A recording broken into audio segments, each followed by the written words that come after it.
identify what it is that they really love to do, right? A lot of students here, I can see all of you are doing a lot of cool projects with app development and AI. So, that's kind of where we come in and we really help students identify what are those things that they love to do, right?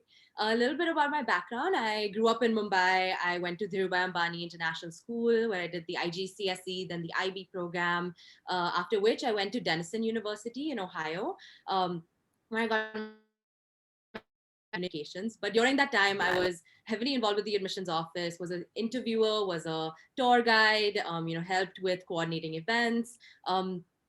Naturally went into an admission counselor role right after at the Ohio State University, where I got the unique opportunity to sit behind the desk, right, and really look at applications, evaluate them, and see what these officers are really looking for.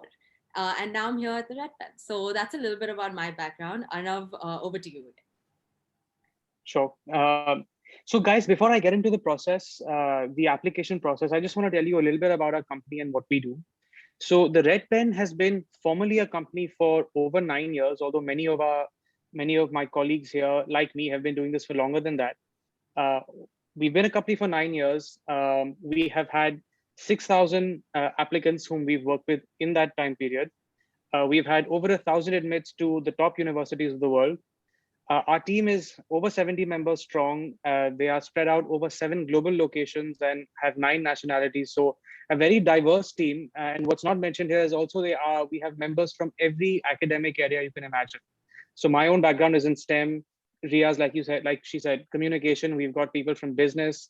We've got people from psychology. So really it helps service a much broader range of students with a broad range of academic interests. And that's sort of what has really helped us secure those admits. And along with having admits in top universities, we've had admits across all majors. So we've had top admits in the humanities, in business, in STEM, really in every academic area imaginable.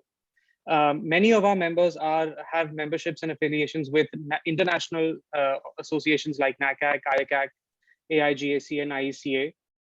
What these associations really mean is they ensure that the participants are non-aligned to any one particular university. We are independent counselors, which means we don't have any membership or affiliation with any university in the US or anywhere else on the planet. When we make recommendations for colleges, we do so solely with the student's interest in mind. We have nothing to gain from advising you to apply to X college as opposed to Y. It's only your potential and your interest that we are sort of considering while making our recommendations. And finally, the colleges that you apply to with us are entirely your choice. Of course, we do very thorough research that is both data driven and instinct driven because we have such a large trove of reliable data to go on. But ultimately, the choice of which colleges to apply to is made by the students and their families. And we make recommendations, but that's all we do.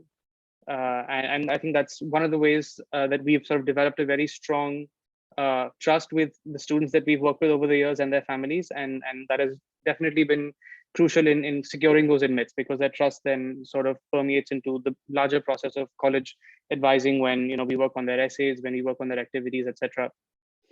So coming to what we actually do, you'll see on the left side of your screen. Oh, thanks, Rhea. We start working with students even on their school application. So you'll see right at the bottom, we do boarding and day school. We help advise students on which schools to pick. If they want to apply to boarding schools, we help with those applications as well.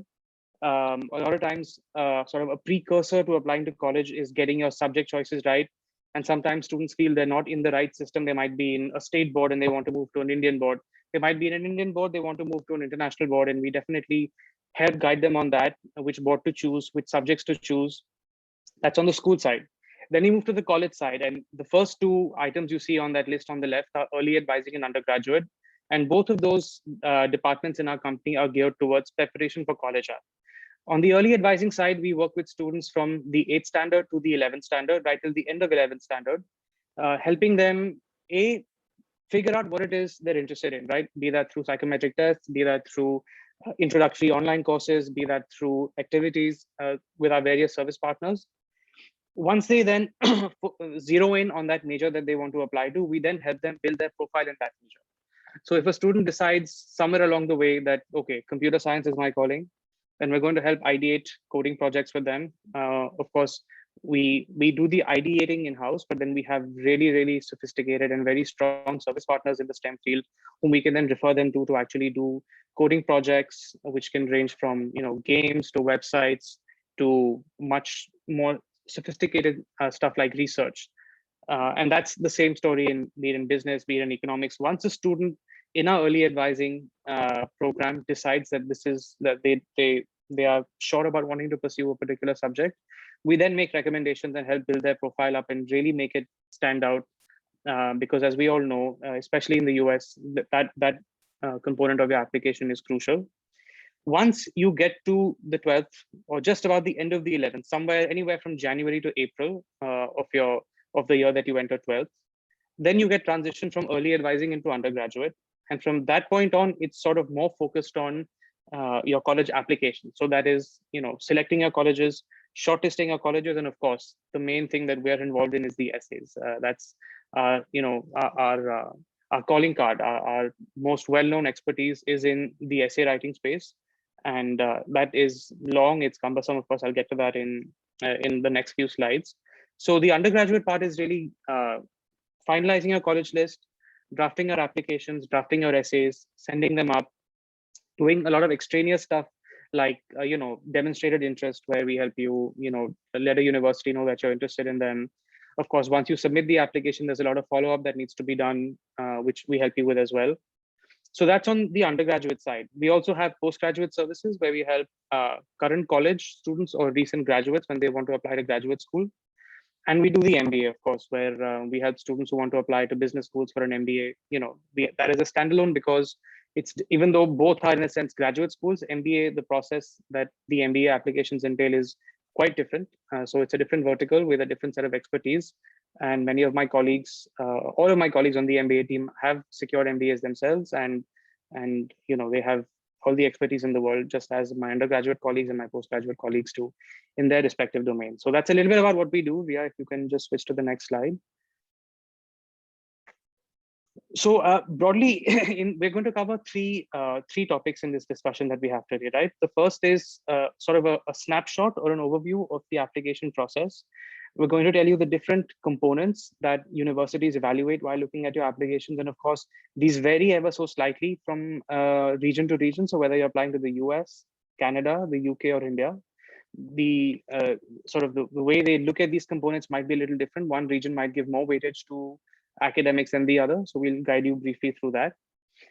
Then Rhea will guide you on board and subject selection, because a very important part, especially if you're not in the 11th or 12th yet, is sort of choosing which board and which subjects will prepare you best for your chosen major. And of course, we have a ton of insight going back in our 9-year history and beyond on that. So Rhea will guide you on that. And then sort of after your board and subject selection is the important part, is developing your profile with activities, right? So Rhea will also take you through the way Rhea and I both will take you through the ways in which we help develop your profile in preparation of that chosen major, be it through, research, project work, internships, etc. So that's sort of an overview of what we're going to discuss. Rhea? Just one little caveat before Rhea starts. Guys, if you have any questions in between when Arnav or Rhea are speaking, feel free to put it on the chat, but we'll also have good 15 to 20 minutes for Q&A. So save your questions for that as well, but we can collate it and I can sort of moderate that discussion. So feel free, if something is, a question is popping in your head, feel free to put it on the chat and we'll get to that later. Over to you, Rhea. Thank you, Rishi. Thank you. So guys, as you can see, we've only put 4 regions here. Of course, we help with applications to other regions as well, be it in Asia or Europe. These are the 4 most sought after destinations amongst our students. So, and the applications to these regions are probably more holistic than the others. So these are the 4 we're going to focus on. I'll just tell you off the bat that for the UK, mostly it's your academics that are going to decide whether or not you secure an admission, right? It's very cut and dried. Every university will publish their entry requirements on their website as far as the academic credentials they need from your 12th predicted. If your 12th predicted meets or exceeds that entry requirement, you will get a conditional offer in most cases. And if it doesn't, you will not. And that conditional offer will again be dependent on your final 12th marks. So if you meet the conditions made in the offer, you're in university. If you don't get it. It's very simple. Extracurriculars matter only to the extent that they relate to your major. I'm obviously going to go through this later. I want to prepare you for sort of letting you know what components apply to which region. That's why I'm going through this on this slide. For the UK, it is just your academics and your activities relating to your major. So if you're applying for a physics major, it doesn't matter if you are a national level squash player. It doesn't matter if you are an amazing dancer or a singer. What matters is what you've done in relation to physics, whether that's research, whether you've built projects, whether you've built robots. What matters to the UK admissions committees is how you have furthered your interest in physics outside the classroom. So anything else you've done will almost play no role in your admissions decision. The other three, India, the US, and Canada, adopt a more holistic view of the college application process. They want to see that you've obviously excelled in academics, because academics are the most important component of any application. But they'll also, to varying degrees, consider your activities and your essays. And I'll go through that in the next slide. So here, if you could just switch. Thanks. So here you'll see that we've grouped all the components that go into an undergraduate application into three broad bubbles, okay? I'm going to go through them in the order that the admissions committee opens your application, goes through them and they open your application, right? So the first bubble that any admissions officer will look at, and Rhea's been in that chair herself, I'm sure she'll agree, is the data bubble, right? So when you've applied to a college in the US, when I open your file, of course, there's information about your academics, your SATs and ACTs, your activities, your essays, your recommendations. But the first thing I'm going to look at is your academics. There is no substitute to a strong academic record in any region of the world, right? That's the most important part. You need to make sure that your academics are on par. What I'm going to evaluate you on is obviously your grades, but also the strength of your curriculum. For international board students, it means having taken the subjects that you are applying to at the higher level. So if you're applying for engineering, it's a given that math should be at the higher level. Physics, if you're applying for mechanical or electrical or computer engineering, physics should be at the higher level. If you're applying for biomedical, if you're applying for chemical engineering, environmental, chemistry and bio should be at the higher level, right? So they want to see that you've really challenged yourself in your subject of interest. We get a lot of students sometimes who say, you know what, I'm applying for environmental engineering, but my math isn't that strong, or I don't love math, so I'll take math SL. There's no rule that disqualifies you from applying, but applying for engineering with math not at the higher level in the IB is going to be sort of a demerit on your application, right? Another thing is, I just had this conversation recently. So CBSE this year has introduced a second alternative variant of mathematics called applied mathematics, right? Which is sort of less geared towards engineering and more geared towards the commerce stream. So in essence, it's less difficult, it's less rigorous. Of course, there's no data to fall back on yet because it's just been introduced. The first batch of students haven't even taken it yet. But I'm saying this because until now, CBSE and ISE students didn't really have much of a choice because we only get one level of subjects. I'm from the CBSE. So you don't get to choose what subjects you take at what level. But now that you have this variant, and I'm sure you will see some version of this being rolled out throughout Indian boards, is where you can take different subjects at different levels based on your future plans. Taking mathematics, the most difficult version of mathematics, is almost always a good idea. Okay, obviously for STEM, for engineering, pure science, computer science, medicine, any of that. Even for economics or for business, when you challenge yourself in mathematics, it shows a general proficiency in analytical skills that cannot be replicated in really any other subject. So I know a lot of students who are interested in sort of, let's say, economics or biology will say, oh, I really don't like math. But actually taking math, the hardest possible variant of math, and doing well in that is just going to work to your advantage. So that's strength of curriculum, right? Choosing the hardest courses that are applicable to your major that you're applying to. Then you'll see the standardized test scores. And this really applies to the US and Canada. The most of the US, Canada and India to a lesser extent, though both will look at the SATs and the ACTs. The reason standardized test scores are important is I have a student from India, let's say from an Indian board, from CBSE, who's scored a 95%, right? And who's consistently scoring 95%. I have an IB student who's consistently scoring 39 or 40 out of 42. I have an American student who's scoring a 3.9 GPA in their system. and I have some student from, let's say, Japan who's doing well in their system, whatever their curriculum is. As an admissions officer in the US, it's impossible to be familiar and know the ins and outs of every curriculum everywhere. The standardized test score lets them know different students in relation to one another. So if I have a 95 percenter in the CBSE and 40 out of 42 in the IB, then they are both really, really high scores in their respective curriculums, right? The standardized test score lets me know how the student compares to the other, because I have no other basis of comparison. We've seen that last year, almost every American university was test optional, where you did not have to submit a test score, obviously because of the pandemic. But our results clearly indicate that the students who submitted standardized test scores did better, right? So it's been the case even before the pandemic that many universities started offering test optional. But the students who've submitted tests have always done better. And this is especially true for international students, because American admissions officers will just never be as familiar with our system as they will be with their own. So just to sort of supplement your academic record, we will recommend to everyone applying this year, because this year also is going to be largely test optional. It's possible this will be a continuing trend. If you can do the SAT or the ACT, first of all, find out which one you're better suited to through the relevant test prep expert. Do that diagnostic test and then prep if you can. Of course, in some of you will live in areas where access to test centers is not possible. We had many of those students last year from for example, Bombay. Test centers were just not open at all in Bombay last year, and that's again not a discredit to them. They can't help it. But if the option is available to you to take the SAT or the ACT, please do it. And that applies to the SAT and the ACT obviously. And if you're in an Indian board, it also applies to the AP exams. The AP exams are basically going to test your knowledge of introductory college level courses. So doing well on the AP exams lets the admissions officers know that you're ready for a college level curriculum. The second part of I'm sorry, Arnav, I'm so sorry, and I'm going to sort of keep jumping in to give some more context to the students. Can you? I know, in my opinion, APs, because of standardized testing being optional, and a lot of articles that we've been reading as well, that APs have become really significant again in terms of your strength of the curriculum, right? So even if your schools are not offering the right strength curriculum, what you can do is you can take the APs. So if you can just talk to us about, and to our students and parents, what APs really are, and what is the right number of APs that a student should probably take in grade 11, grade 12, or even after you have applied, if you have like a minute on it, because I know this is really important. No, Rishi, absolutely right.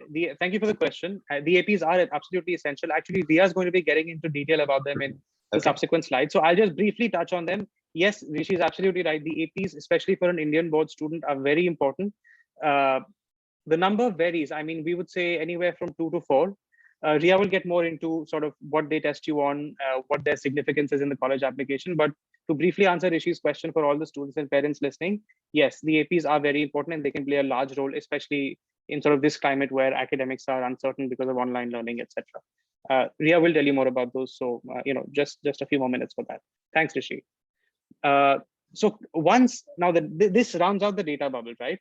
The next thing that a college admissions officer will look at after they've looked at your academics is your extracurricular. So actually, it's the third bubble that's called talent. It's smaller, but in the sequence of evaluating you, that's the second thing they look at. I want to see, okay, your academics are good. Now, what have you done outside of academics to challenge yourself outside the classroom? Because everyone has the same load, the same workload in the classroom, but then what they do outside is really quite independent of one another, because it's up to their own interests and their own initiative. It's very important to show extracurricular achievement in 3 broad areas. The first area is the major that you're applying for. So if I'm applying for economics, I want to show that I've done internships in some policy making or forecasting capacity. If I'm applying in physics, I want to show that I've done research. If I'm applying for computer science, I want to show that I've done coding, I've done software or web development. If I'm applying for engineering, I want to have done actual hands-on project work. And we at the Red Pen have service partners that will help you across all of these, right? They'll help you build skills in STEM, in the humanities, public speaking, you have it, you name it, and we've got a service partner to help you in that. That's the first activity that you need to have. The second activity you need to have is your personal hobby or passion. So you could be a STEM student, but your hobby or passion could be music. Maybe you're a trained classical singer. Maybe you are a pianist. It could be in sports. Maybe you love playing football and you play football for your school team or the under 16 or the under 17 team for your city. It could be in drama. It could be in debate. So that's that second one where you need to show that you've developed a passion that is non-academic. Again, I'm saying I use the word need. That's probably wrong. You should, like, it's expected that every student will have some interest that is unrelated to academics. But how do you unwind when your coursework or your studies get too just when you're drained from all of that? What do you do to unwind? So you probably should have that one passion that's completely unrelated to academics. It doesn't mean that you have to be a national level champion in what you're doing, but just something that you have, that you've developed skills in, that you've shown passion in, completely outside of academics. The third important extracurricular to have is community service. Again, you don't need to be running an NGO that gets featured in every major newspaper and gets featured on NDTV, but you need to have devoted some of your time to giving back. I mean, especially it's more relevant now than ever, right? When there are so many people who are finding it difficult to get by, and there are people all around us who could do with our help. So community service is another very, very important aspect of your extracurriculars. Of course, there are that could take the shape of volunteer teaching. It could very often people combine that second extracurricular activity, mention their passion, or the first, which is their major related, and they combine it with community service. They teach students elementary physics. They help them with their science projects, and I'm talking more about disadvantaged students. They help them with their science projects. They do fundraiser concerts where they'll sing or perform to raise money. So there are a lot of ways to do community service to tie it in with your academic or personal interests. And of course, at the Red Pen, we would love to guide you on those and how we ideate with our early advising students on sort of how to plan it in a way that sort of makes the most sense and tells the most coherent story on that application, right? Another important part of the way you approach these activities is leadership. So of course, for many schools, for many students, leadership could be that they've been appointed to a prefect position in school, right? Head boy, head girl, house captain, sports captain, arts council head. But even if you have not been appointed to anything, that's not a discredit to you. You could always get people together, sort of engage others, your peers or your classmates, in the activity that you like. If you love, I worked with a student who does wood carving, which is very unique. I don't know, I've never met any student who just carves pieces of wood to make design. So he started a wood carving club at his school, which was the first of its kind. Nothing even close to it existed, and that really showed passion for his activity, but also leadership potential, because he's getting others. They did projects together. They displayed their creations at a school fair. So lets the admissions committee know that once you are on their campus, not only will you pursue your academic interests and excel there, but you'll also sort of involve your peers into something that they haven't done before. So you'll be a valuable addition to that community. So that's where leadership potential comes in. Recommendations sort of span both the talent and the voice bubble, and I'll talk about the counselor recommendation first. Your counselor recommendation will give a snapshot of you as a student in your school. So reading it as an admissions officer at a college, that will give me an idea of how you will be at my university on my campus. Does the counselor talk about you as someone who's friendly, accessible, likes to help your peers, very passionate about your activities? Do you get along well with your teachers? Are you a go-between, between your friends and classmates and the teachers? What is the way in which you will impact that campus once you're there? So it's very important to build a good rapport with your school counselor once you enter the 11th grade. Obviously, in the 8th, 9th, and 10th, you're probably not going to have much access to the school counselor. But once you're in the 11th, it's important to sort of start building that rapport so that when it comes time to write your recommendation, the counselor knows as much about you as possible and can actually include those personal anecdotes and not just write generic lines like XYZ is a very good student, works very hard, very nice to his peers, but actually give examples of you being a good student and working hard and being nice to your peers, right? Now we'll move to the voice bubble, which is more important than talent, but actually it's the last thing that an admissions officer will look at. So once I've seen, okay, you've done very well in academics, you've achieved a high level of success in your extracurricular activities, then I'm going to look at sort of more into your personality, because even after shortlisting very, very academically accomplished students and very, very well accomplished students outside the classroom, I still have too many students, far more students than I have spaces in my university, right? So then I'm going to start looking at your personality, and the essays and the teacher recommendations is what is going to let me know of that. The teacher recommendations will focus, like the counselor recommendation focused on you overall. The teacher recommendations will focus on how you have been and how you have performed within the classroom. So that means, do you volunteer in classroom discussions? Are you curious about the subjects? Do you ask questions that go beyond what's on the blackboard or the whiteboard? Do you help your friends when they are stuck? Are you the person that everyone goes to when they have doubts in a certain topic that no one's understanding? Right? Have you improved? Because one very important part of the academic part of your application is actually showing improvement. If you started off the 9th and 10th not doing so well, but then gradually moved upwards and really peaked in the 11th and maybe the early part of the 12th, that's a really good thing. But if it goes the opposite, if you peaked in the 9th and 10th and you're consistently downwards after that, that's, even though on average it's the same, but recently you've done worse than you did a long time ago. So the teacher's going to talk about how well you've done in the classroom currently and how you've improved. That is going to show, let the admissions officers know how you will not just be on campus, specifically in the classroom, how you will be in that classroom environment, how will you engage your students, will you be a valuable addition to a classroom? And the final thing, which is obviously, as college counselors, our favorite part of the application is the essays, because that is where we have the maximum impact, right? We cannot take your SATs for you. We can't take your school tests for you. We can't participate in singing competitions and debates for you. But the essays is where we really, really sort of are involved and impact and help you find the best topics that you can talk about and help you perfect those essays, so that the person reading your application knows, A, that you are truly passionate about what you're saying you're passionate about, that you have a genuine life story and your past background, your experiences have sort of influenced you and shaped you to where that passion will not just die out once you've gotten into your dream university, but you'll actually sustain that going forward. And the final part of the essays, the more important part of the essays, is sort of those why college and why major essays, right? Every time you write an essay, you apply to a college, they're going to ask you to state why you're applying to this college. So you really have to have researched that college and its offerings very well to talk about the different clubs, the different classes, the different professors that you have identified that will help you carry your sort of interest in your subject forward. So let's say you've applied for computer science and you're applying to one of the top universities for computer science. And they ask you, well, why have you chosen to apply for our computer science program? But at that point, you can't just say, well, because it's a top university or it's a very prestigious school and it'll give me a great education. You actually have to say, well, because let's say you're interested in AI. Well, the AI research being undertaken by this professor at this lab is relevant to my goal, because I would like to, in the future, work on AI or ML powered agriculture. And the AI powered agriculture at Purdue University, for example, is cutting edge. And you will sort of cite all the recent developments in their AI and ML research that you can then benefit from once you're there as a student. There's a lesser component of that voice bubble called demonstrated interest. And that basically is ways in which you let a university know that you're interested apart from just applying, right? It's not applicable to all colleges. It's more applicable to smaller private institutions where they monitor, A, have you signed up for their newsletters? B, are you opening those emails and actually clicking on the links? Because they monitor your activity on their website, not in general, just on their website. Once you're on their webpage, they actually monitor which pages you're visiting. So if I'm applying for the physics program, they can actually tell if I've been on their physics webpage. Within the physics department, have I seen the course curriculum? Have I seen the professors?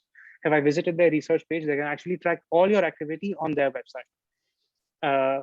Other than that, there's a way you can show demonstrated interest through following universities on social media. I know it sounds kind of flaky and many of our students have a hard time believing this, but actually following an institution on social media lets you know what it's actually like to be there, because a lot of times the social media handles are not controlled by some older person sitting in a suit in an office. It's actually by the students themselves. The students will convey through those posts, through their IG lives, through those stories, what a day on that campus is actually like, what the students on that campus are like. Is it a very competitive campus? So maybe you'd like a campus that's very competitive. Is it a very chill or laid back campus? Is it a place where everyone is encouraged to learn many things? Or is it a place where everyone is encouraged to really only excel in their major? Once you glean those insights from that social media presence that they maintain, you can then include that in your essays and say, apart from the academics and the research that your institution will offer me, these are the things that I actually saw students from your university talking about, and they really sort of impressed me, because this is exactly the kind of university I want to go through. And that makes all the difference, because when I have so many qualified students and I see one student who has made more of an effort to get to know me than the others, that lets me know that that student is really more deserving of the limited spots that I have at my university than all the others, even though all the others are equally qualified, right? And of course, we help you throughout this at the Red Pen, letting you know, what are the different times at which you should begin showing demonstrated interest, what are the web pages you should visit, what are the social media handles you should visit, what is the information that you should make a note of. So that's obviously something that that we help you with. And at the end, there is the application form and the resume. This is important in the sense that it might just sound like a form, but the way you talk about your activities on your application actually makes a big difference. So, for example, will you say if one of your activities is that you volunteered at XYZ NGO to help animals?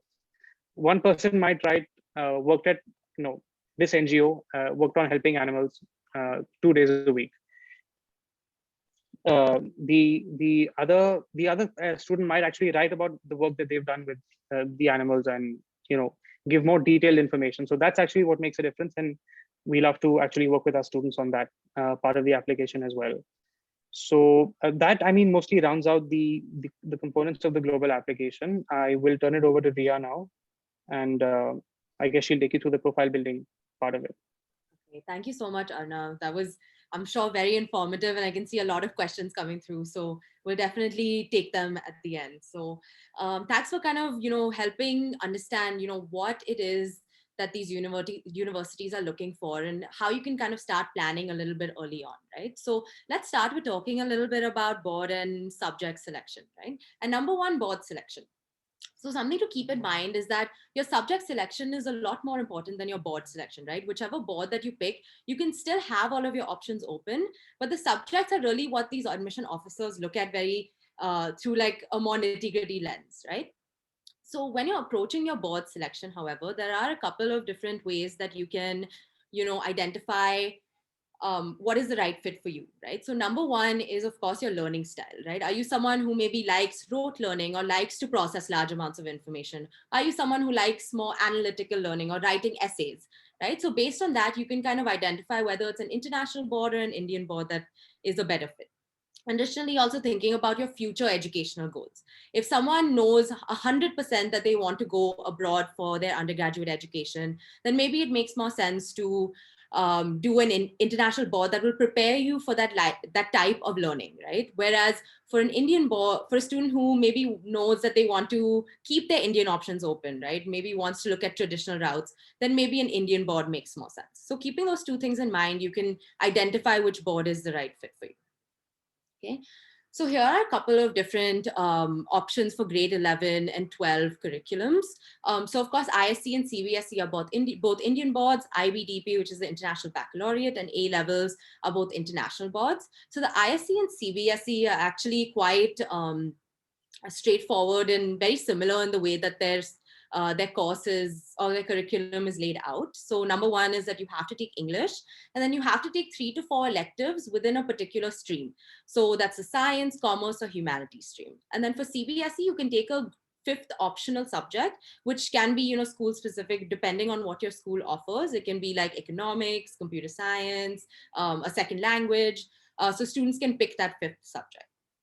Something to keep in mind, and I think, Rishi had mentioned that earlier about those AP exams, right? If you're a student who is in an Indian board and is looking to study abroad, it does make sense to supplement these curriculums with, additional exams such as the AP exams, right? And I'll talk a little bit more in detail about that a little bit later in the presentation.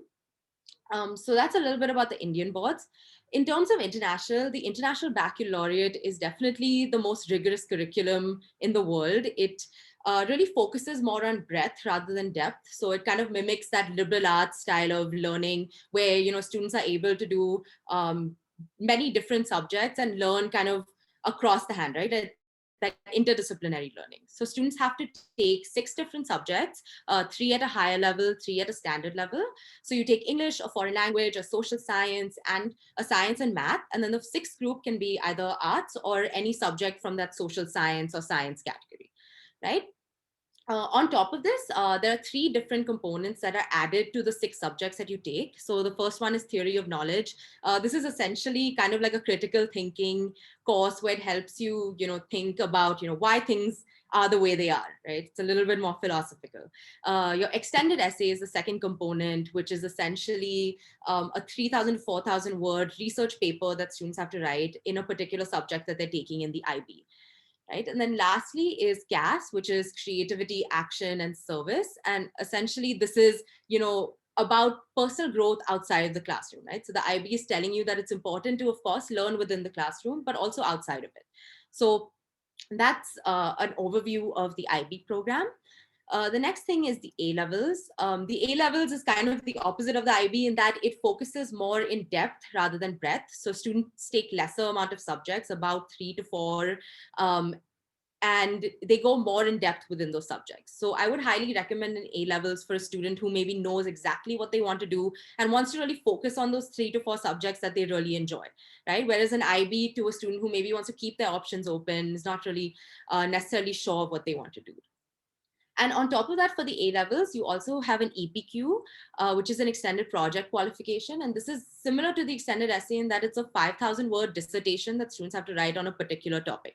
So you see how both of these boards really focus on developing those analytical and research skills. Okay, now let's talk a little bit about subject selection, right? As Arnav was talking about earlier, it's really important. Math is a really, really important subject that students should take at a good level if you're looking at particular academic interests, right? So when you're thinking about your subject selection, keep in mind that your core subjects are more important than non-core subjects. Okay, so when I'm talking about core subjects, I'm talking about things like English, your second language, your lab sciences, as well as history, geography, and keeping in mind, of course, the core subjects, but also your academic interest, right? What does your academic interest require? What are the subjects that are required for that particular interest? And essentially, here are a couple of popular streams that students opt in for. Engineering requires that physics, chemistry, and math. Medicine requires all 3 sciences, especially if you're looking at studying medicine in India and taking the NEET exam, which requires you to take all 3 of those sciences. And then lastly is business management and economics, which is actually a great example of why students should opt in for core subjects, because a lot of the time students come to us and they think that taking business management or economics at a high school level is more important than taking a higher level of math. But that's not the case at all, right? Admission officers don't necessarily care whether you take or have any prior knowledge of business management to get into a particular course, right? What they want to know is that you have a good math level and that you're good with quantitative reasoning, right? And quantitative skills. Okay. Profile building. Now, this is really, what we're here for, right? And what is really the importance of profile building? Of course, we're here with a perspective of looking at it through a college lens, but that's not the most important takeaway from building your profile, right? What it really helps you identify is what is it that you really like, right? What is it that you're really passionate about? And also, more importantly, skills that you're enhancing through profile development, right? If you're involving yourself in different activities, you're learning leadership skills, you're learning communication skills, public speaking skills, research skills, all of these skills that are really, really important in your development at college, as much as the academic areas, right? And my most important and most favorite part of profile building is building that unique talent, right? What is your personal story? What is it that you really enjoy? And how are you going to kind of incorporate that within the ways that you spend your time outside of the classroom, right? And that's why it's really important to pick 3 to 4 things that you're really, really passionate about and take those forward for the next couple of years, right? Make sure you're really, really getting involved with them and scaling up those activities to show that you've really identified and are clear about the things that you really like. Okay. So there are 2 ways to build your profile. One is, in an academic way, and then the second is a non-academic way. So in academic ways, you can, of course, look at academic enrichment and supplementary online courses. Non-academic is, of course, extracurricular development.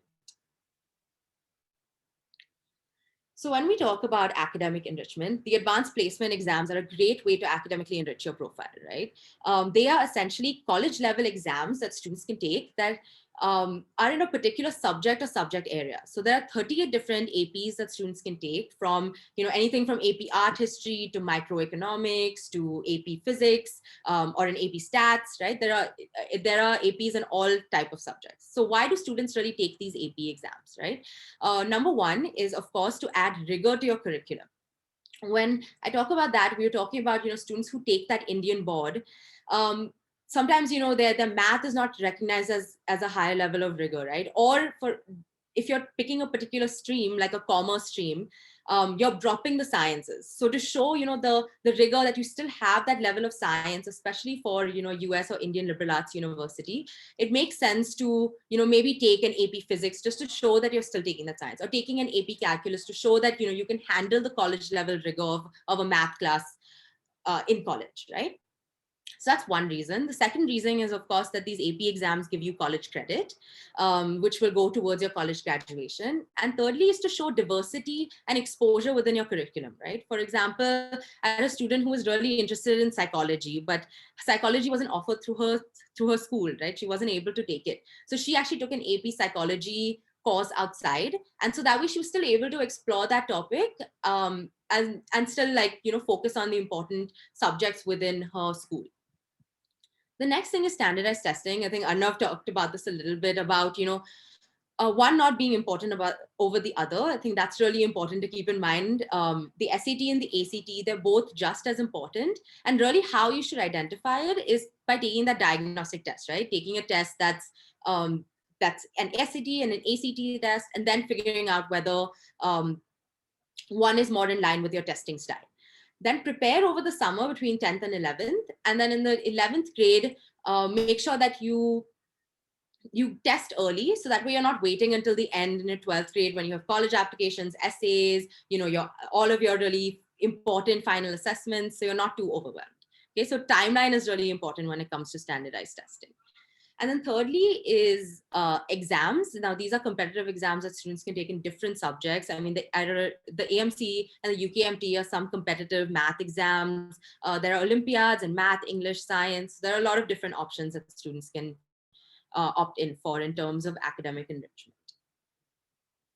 Okay. Supplementary online courses are also a great way to show that you're interested in a particular subject, right? So one type of course that you can take is in a particular subject area. For example, one of my students, she was really interested in biology.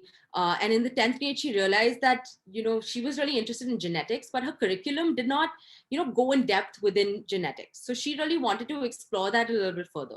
So she ended up taking a free course on Coursera about genetics specifically, so she could learn more in depth.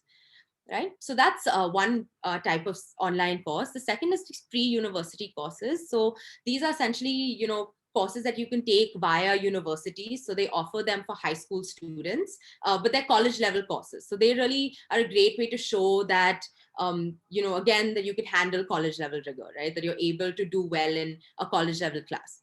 And a couple of really, popular online platforms are like Coursera, edX, Udemy, Skillshare. Okay, now let's talk about like non-academic ways to develop your profile. So essentially the first way is your passion project. I think, something really important about how to approach your passion project is to really identify, 2 to 3 things that you're really passionate about and combine them. Right. And by creating your own project, what you're really showing to an admissions officer is that you are really passionate about something and you're able to create something of your own. So you're showing initiative and you're showing leadership skills, right? So a student of mine, actually a couple of years ago, he was really interested in computer science. I've, heard a lot of students here who are creating apps and all of these different things. So he realized that he had all of these coding programming languages, but he had no way of really applying those languages into a project. So he actually had a visually impaired brother, and he realized that there weren't a lot of board games in the market that were specifically catered for people who were visually impaired. So he actually ended up making an entire board game of his own, which he sold into a market and using his coding skills, right? So you see how there is that personal connect where he had, a very, very personal story attached to it. The second thing is that there's that community service initiative or angle, and as well as the fact that he's using his academic area, which is his coding skills, to apply in this project, right? So a passion project can really show that uniqueness in your profile. Okay, summer schools are also a great way to kind of like a mock trial to university, figure out what it is that you're really passionate about. But also, more importantly, meet new people and really understand what it is about, what if you're able to handle a college experience, right? College is of course about going to class, but it's also about living independently, and being in a completely new environment, right? Thirdly is internships. Would really recommend internships for students who are a little bit older, maybe grade 10 onwards, to give you an insight into a particular career, right? So a lot of times students who are interested in business management, they may do a rotational internship where they work for a company and work in different departments per week, or like for a couple of days. So then they identify, okay, maybe it's accounting that I really like, maybe it's marketing that I really like, or operations, right? So it really gives you insight into what a daily life looks like for a particular career that you're interested in. I think this is more important for students who are interested in medicine and law who, have very, very specific other components that you have to kind of keep in mind, right? And the next thing is community service initiatives. Great way to show that you want to make a positive impact on a community and that you're able to take that to a college campus and also make that same impact there, right? So that's really what that shows. And also, of course, tying into that passion project, making sure it's a little bit personal to you. And then lastly is research. Research skills are really important because they're going to be a large part of your college experience. Research also shows that you've gone in depth within an area that you're really interested in, and that you're showing curiosity within a particular area, and you're going beyond your curriculum, right? You're going beyond just what you have to do to explore a particular subject. And there are a lot of programs for high school students now to do research with a mentor, right? So that's also a great way. And I'm not saying do all of these things, right? It's all about identifying a couple of things that will help you explore and also go in depth within a couple of these areas, right? So that's really how you should kind of approach profile building. I don't know, do you want to quickly just go through the writing camp that's coming up? Sure.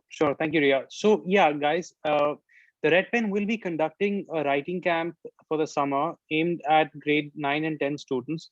And the reason we're doing this is that we found in recent years that students, when they enter the application, the actual application cycle, when they're in the end of the 11th or the 12th, they are a bit underprepared for the essay writing part. And that's obviously no fault of their own. It's just a kind of writing that they're used to, especially if they're from an Indian board, is not the kind of writing that is expected in your college essays. So what ends up happening is then we spend too much time on the first few drafts of essays, and that puts a strain on the load that they have towards the latter half of the application. So what we're doing with this writing camp is we're teaching 9th and 10th graders, sort of giving them a foundation of what we call reflective writing, which is speaking about your environment, your background, and your experiences in a way that shows what you have learned from them and how you have grown through those, right? So the camp is going to be offered, there are 2 sessions, one in early June, one in early July. A student can attend any one session that they want. They're going to be 5 days that the camp is spread over. Each day is going to have a 2-hour-long session, and we will cover different topics like the basics of reflective writing, how to write community essay, which is very, very common in the college applications, how to write a favorite experience essay, how to write a favorite college essay or a why college essay.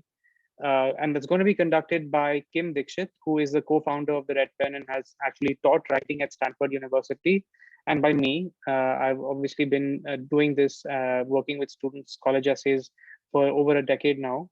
So we'd love to have students with us at that summer camp and sort of really get them started on sort of thinking about their experiences in a way that they will be expected to write about them in their college application, so that by the time they enter their college application cycle in the late part of the 11th or 12th, they're actually prepared to write reflectively about their experiences and don't spend too much time writing the essays and sort of have to neglect the rest of the application. Yeah. Thanks, Arnav. Okay, great. So a couple of just next steps to kind of keep in mind. Most importantly, research the curriculums that you think are the right fit for you. Once you research, making sure that you finalize the subjects, again, keeping in mind those core areas. Focus on your academics as a #1 priority. And then, of course, build your profile, see what you're interested in, develop those skills. And of course, when it comes to college time, start preparing for all relevant tests and, start developing a college list that is the best fit college for you.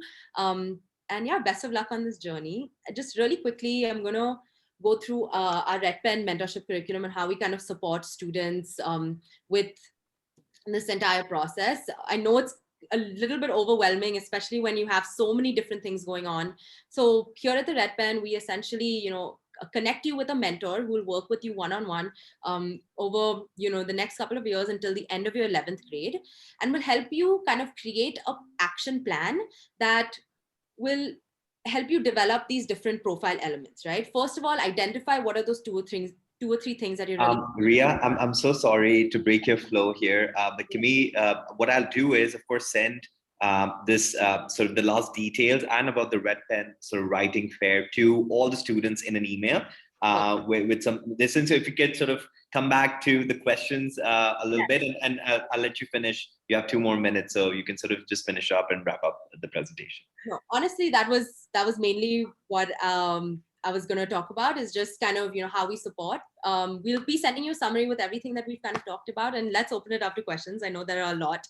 Okay. So, thank you. So thank you so much, Arnav and Rhea, for taking the time out. Really informative. A quick sort of telling you guys, this is, of course, US admissions is something that I would personally say focus on all of these aspects. So a lot of these things can be daunting, but I won't say they're really required if you're applying to the UK or really even to Singapore, right? But if you are applying to the US, they really do, look at all the parts of your application. Just to quickly summarize all the points, I'll see if I can do it in 30 seconds, but there's no substitute to getting good grades. Make sure that your academic transcripts, whichever board you're in the IB board, A levels, CBSE or ICSE, make sure your grades are rock solid. Of course, they're looking at something called an upward graph. So even if you've not done well in grades 9 and 10, if you do a little better in grade 11, if you do a little better in grade 12, that definitely helps out. Look at advanced placement.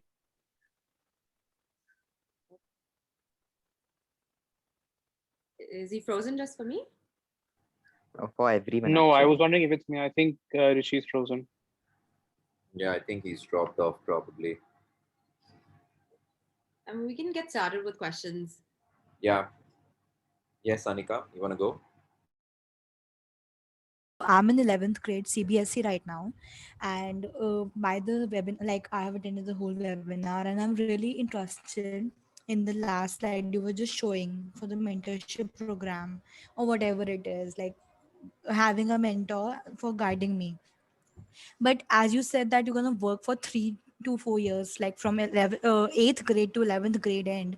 I'm already in 11th grade, so how's it gonna benefit me too?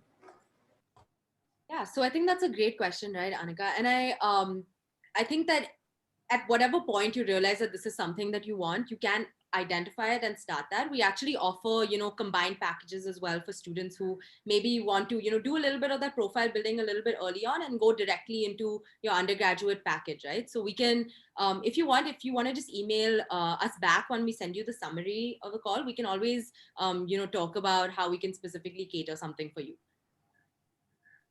Okay, thank you. Thanks. Neeta, you want to go next? Yeah, so I had a couple of questions. So this year, this time around, SAT got cancelled, which was supposed to be held in May. It's got cancelled. SAT tests are only happening, only SAT tests are happening on the 4th of June, and the next SAT dates are on the 28th.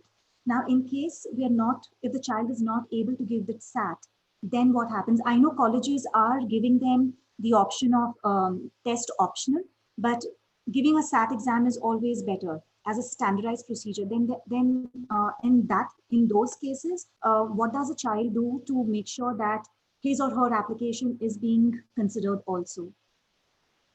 So Neeta, is your question that if they are unable to do the SAT, what can they do? Or are you asking what are the alternatives to doing the SAT later? No, if they are unable to do their SATs, then what do they do? Okay, see, then actually, as far as the testing component goes, there's nothing they can do, but they just have to make sure that their academics are excellent.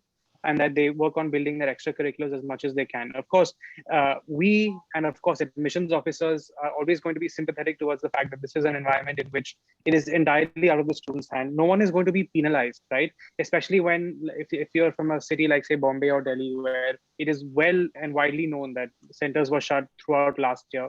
And really all parts of India at the given time. So if you're unable to do the test, because you were unable to find a administration date that was open, that's completely fine. Just make sure that your academics are as strong as possible.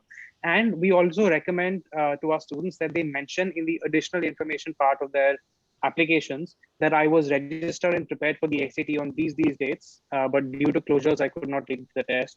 Just saying that also lets the admissions officer know that, okay, this student wanted to give the test, they prepared for the test, but weren't able to give it due to circumstances out of their control. Okay, and in case like the so the SATs, my daughter. I'm speaking on behalf of my daughter. So she did give her SATs, but the scores were not up to the mark. So she wanted to give it again. So now mentioning the additional information that the SAT was given, but the marks were not up to the mark, then doesn't that hamper the application process? So that's a determination that you will make, either on your own or with the counselor that you work with, on whether the score is so low that reporting it would actually hurt your application. If that were the case, you could still say that I was registered for this test but did not give it.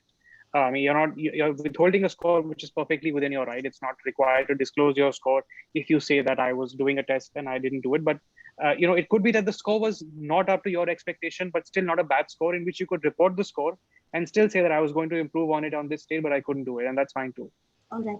I had so can I just ask, or is there somebody else wanting to ask? I had a couple of questions regarding the intern. I leave that to Rishi and Nimish about choosing questions. Nita, you could post it on the chat as well, but you can go on quickly about the question on internship. Okay, so working in a family-owned business, will that be considered as an intern, or will it not be considered as an intern?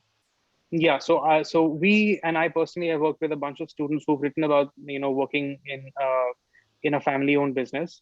Of course, I don't see the need to actually mention in the application that it was a family-owned business. You could just say what you did. The fact that it was family-owned really has no bearing on the work that you did and what you learned. So no, it's not a demerit. I mean, it's completely fine if a family owns a business and you want to contribute. That's fine.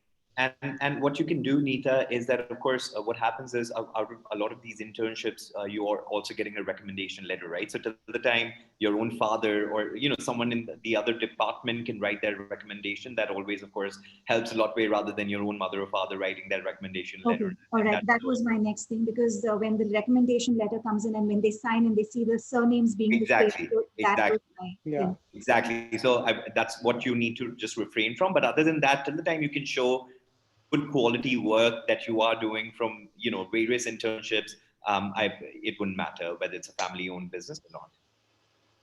Okay, all right. Yeah. Thank you. Rona, yes.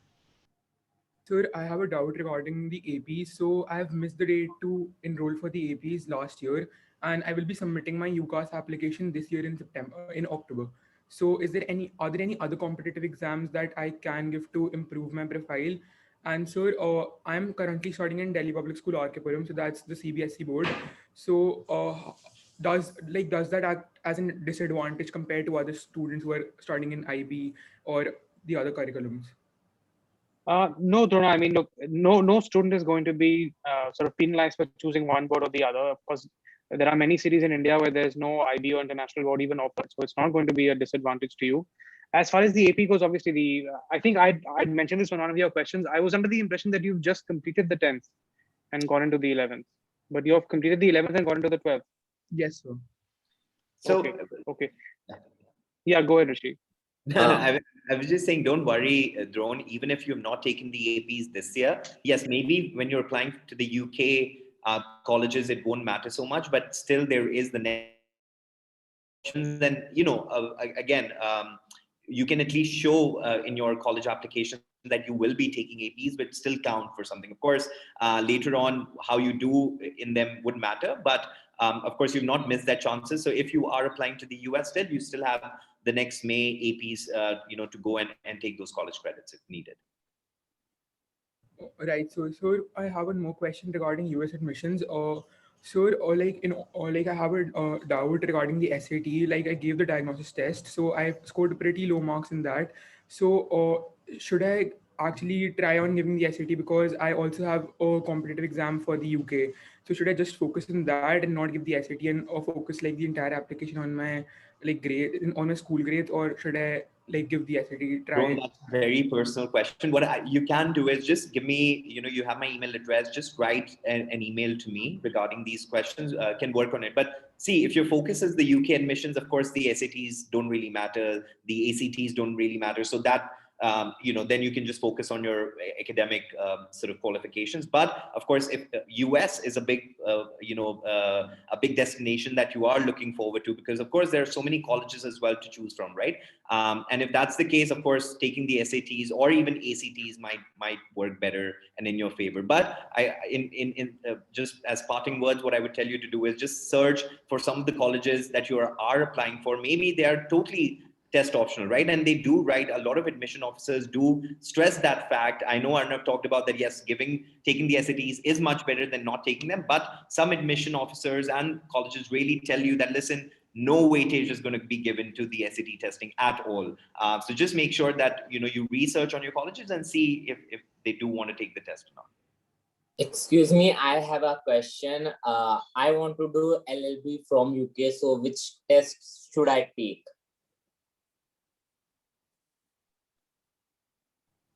Arnav? Yeah, hi. Naman, for doing law in the UK, there are many universities. Most of the law programs there will require the LNAT, which is sort of the entrance exam for law. So that is a competitive exam that you need to start preparing for. I mean, the APs or SATs will not make any difference for doing an LLB course in the UK. So it'll be based on your 12th predicted marks and of course your performance on the LNAT. Okay, thank you. Sure, Naman. So like, how can we like get scholarships in US? Okay, so Shiv, scholarships, merit-based scholarships are awarded mostly automatically when you apply. It's to answer your question, how? By being a very good student, by having great marks and by having great activities. That is how sort of you get selected for those scholarships. There are a few scholarships that you have to apply for separately, and in fact, there are some that your school needs to nominate you for. And of course, we love working with our students on identifying those and preparing for those. But those scholarships for which you have to apply separately require additional essays and in some cases additional recommendations as well. But in most cases, merit-based scholarships are you're considered for those automatically when you apply, just on the basis of your marks, your SAT score, your activities. So to give you an example, Shiv, I myself was a Davis World Scholar, so I didn't apply for that scholarship when I was going to Cornell.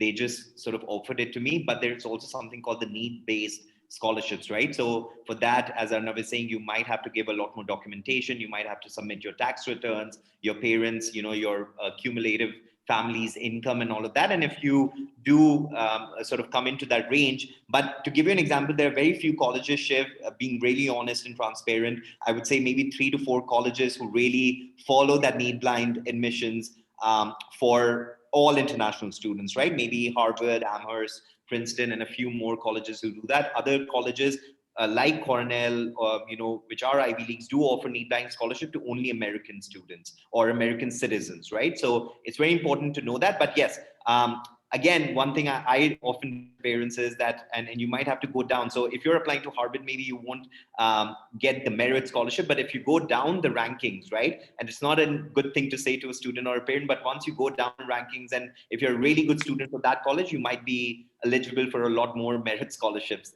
than you would be for a far better ranked university, right? So again, do your research, and hopefully once your application goes in, you can get a lot more of scholarships, merit or need based coming to you. Siddharth? Yes, sir.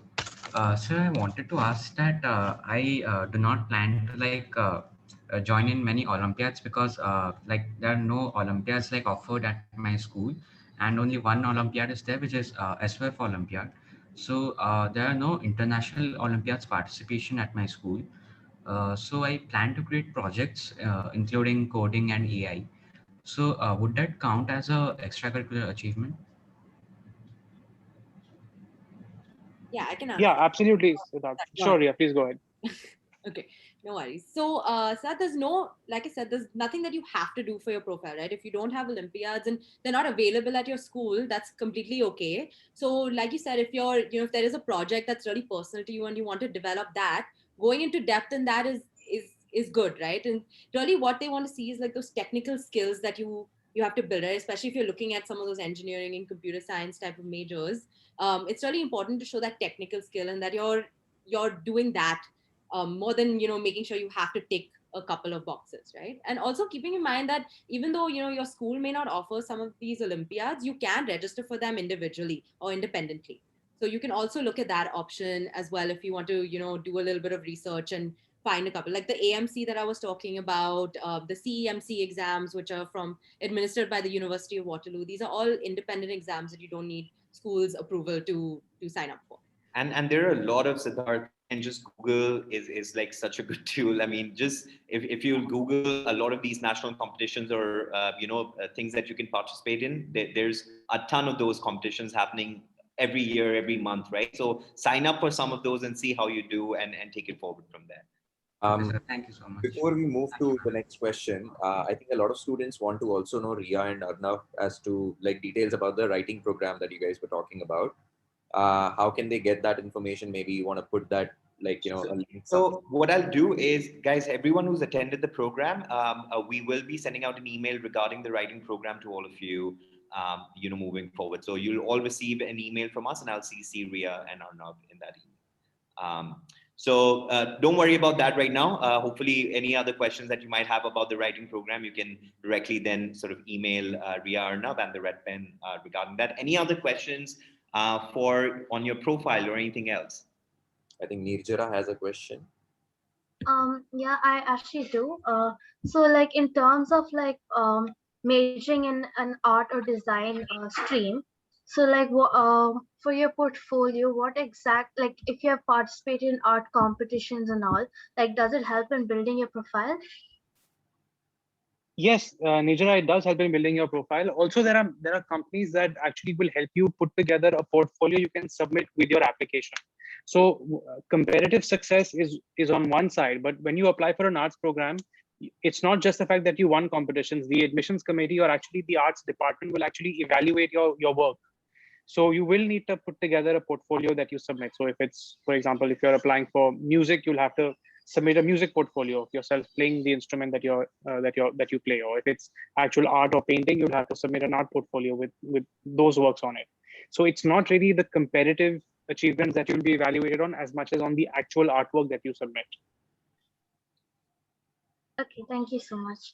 No problem. Yeah, sure, Yeah, so my key interest is in psychology, and I was looking for some internships I can do. Like basically, I was thinking about it, and while thinking about it, I figured out that I cannot really do any internships in psychology before really knowing about it, because without being a certified psychiatrist or a counselor, you cannot really practice. So, can you give me any suggestions on which internships I can do, which will really help me in the psychology domain only? Because I'm Sure. doing courses and programs. I can recommend a few. So Anika, in psychology, and please, Arnav and Rhea, back me up here with any other sort of internships. But I think I do see there is a Fortis. Just again Google. There is something called a Fortis psychology internship for school students, which has started. Right, a lot of my students have done that. So Anika, just Google that, and any other suggestions that you might have, Rhea and Arnav. Could you please Yeah, I repeat? mean, Go on, Arnav. I think Rishi said Fortis internship, right, Rishi? Okay, thank you. Yeah. So just to add to that, sorry, Rhea, you want to say something? Nothing. I was just saying it is a really good internship. A lot of our students have done it, so I can definitely vouch for its quality. Yeah. So exactly, just like Rhea and Rishi said, to do these internships, you're not actually going to be the therapist dealing with patients. You don't need to be certified for that. In addition to that, you can always there might always be a certified therapist who is looking for an intern, maybe like even an administrative intern, but just working alongside somebody who's licensed and does work with patients. That's sort of you would learn, get insights through osmosis just through being around them. and introductory courses, but you said you've already done those. So I guess the next step would be with, a lot of times it's NGOs that do the most work, where you can assist. Obviously, you will not be dealing with the patients yourself, but just being a part of an NGO that helps with mental health. There are so many ways in which mental health awareness is needed, and so many different domains. And there are many NGOs that help with that. So just working with one of them, volunteering with that kind of NGO, separate from an actual internship with a company like a hospital, just volunteering with an NGO also will go a long way in your application. Also, Thank you. I love the point that Arnav made. Guys, I mean, not everyone can get these like sort of big internships, but if you are working with a mental health organization, and again, when it comes to leadership, not everyone can be the president or founder of a club, right? Which you're starting in your school as well. So even if you're a vice president, even if you're a contributing member, if you're editor, I mean, there's so many positions that are open for you, and don't never think that just because I'm a member and I'm contributing sort of the same way, but I don't have that position, that should not discourage you to put that on your application or to talk about it, right? Colleges do understand all of these things as well. So do try to take these leadership positions in your school clubs, but do not get disheartened if you're not really the founder of one or you're not the president of one. Still learning from them and talking about them in your college essays will still help you, because you will be collaborating with your partners, and you can probably spin that organization into something else or lead that particular sort of event. So yeah. Okay, any more questions? Okay, so I think we are done. Sorry, I did get cut off earlier, but I think, yes, Bubbly. Yes, sir, I had a question regarding, are there any programs for class 11 students? Of course. I mean, I don't know what programs you're talking about, but with the Big Rec group as well, and I'll tell Kushali or Tanya if someone can sort of post our website in the chat. We have a lot of programs on leadership, on entrepreneurship, robotics with MIT, and a few other programs that you guys can do over the summer. Do have a look at it. Other than that, feel free to just email us. And we'll be more than happy to sort of send you more information regarding any particular programs you can do this summer. Thank you. Yeah, no problem. Yes, Sayantika? Sir, our class 11 exam has cancelled. Will it impact? So yeah, I did see that question a lot of times, guys. If something is cancelled universally, right, for your thing, do not worry. You're not going to be penalized by any admission officer for that. All you have to do is, of course, talk about it in your essays or in the additional information which is there, right? And of course, I'm sure your counselors can also write about it once they're writing the recommendation letter. So do not worry if one particular exam is cancelled, and if you're not able to take your grade 11 or grade 10 examinations, they're not going to be taken against you. That much is for sure. But of course, you might have to explain about it in the additional information, or anything else that you would want to add there, Rhea or Arnav?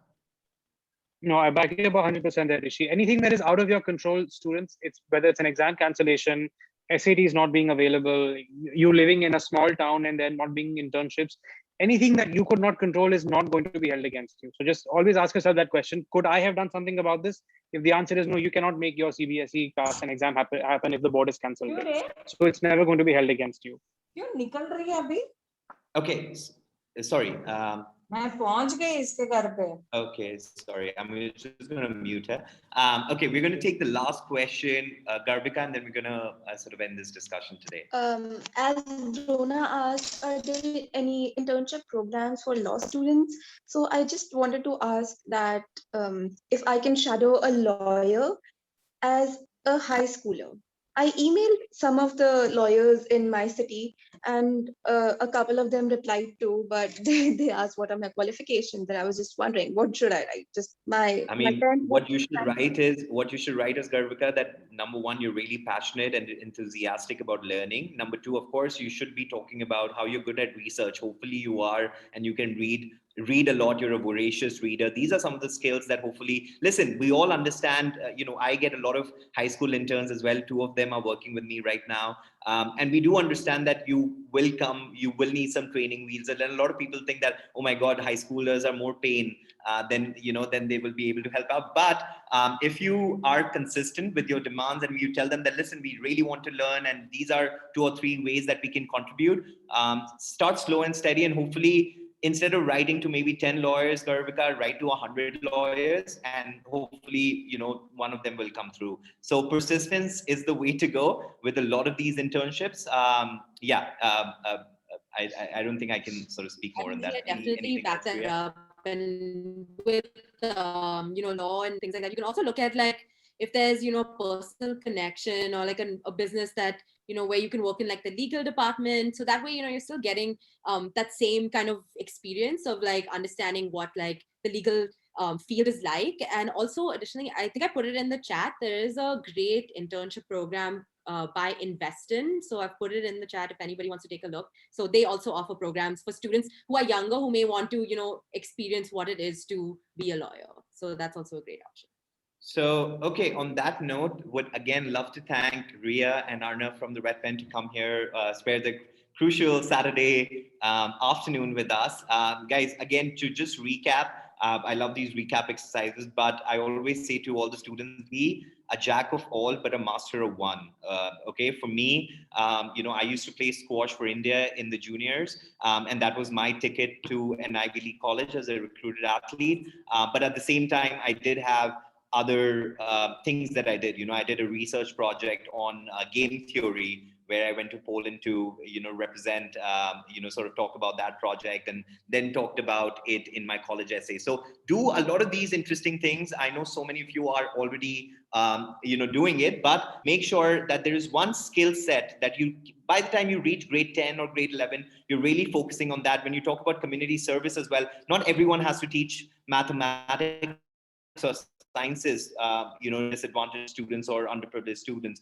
You can do something related to sports as well. You can do something, anything under the sun really, but till the time you're showing compassion, you're showing empathy, you're showing collaboration, and doing something out of your comfort zone, that's something that universities really like. And also talking about numbers and making sure that you are really talking about what was the impact that you did, right? So if you just say that I taught young girls mathematics or sciences, that is not going to work till the time you give them numbers. So even if it's 2 students, right, and you can talk about their names, you can talk about their stories, and see the impact that you've done even in lives of 2 people rather than 1,000 people, that also makes for a very powerful essay, and comes a long way when you're talking about your application. So those were the last words of wisdom from my side. Any closing words from Rhea and Arnav, and then we're going to close this meeting.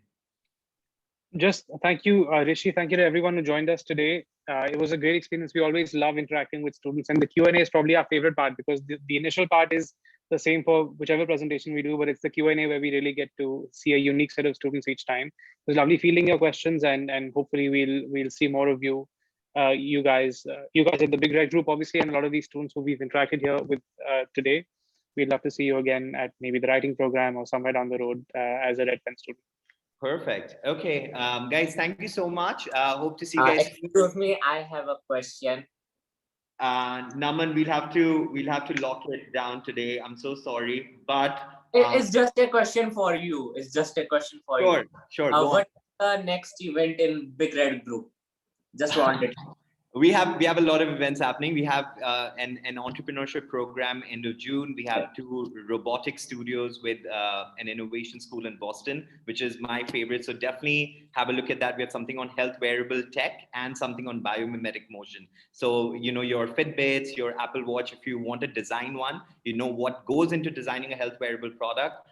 That's something really interesting. Then we have something on biomimetic motion, where you really get to know as to how take inspiration from nature and seeing how different biomimetic motions can function, rather than what we do as a quadruple, or we walk on 2 legs or 4 legs. Instead of that, figuring out sort of some other motions that you can work on. So those are two workshops that we're doing on robotics, one on entrepreneurship, and the Harvard Leadership Program as well. So lot of interesting courses. Again, go on our website for the writing course. I'll share some more details about the Red Pen, and hope to see you guys soon in the communication program that we are starting at 3 p.m. today. So thanks a lot, guys. Have a good time, and see you all soon. Take care. Bye. Bye, guys. Bye. Thank you. Bye, everyone. Thank you. Bye. Thank you. Bye.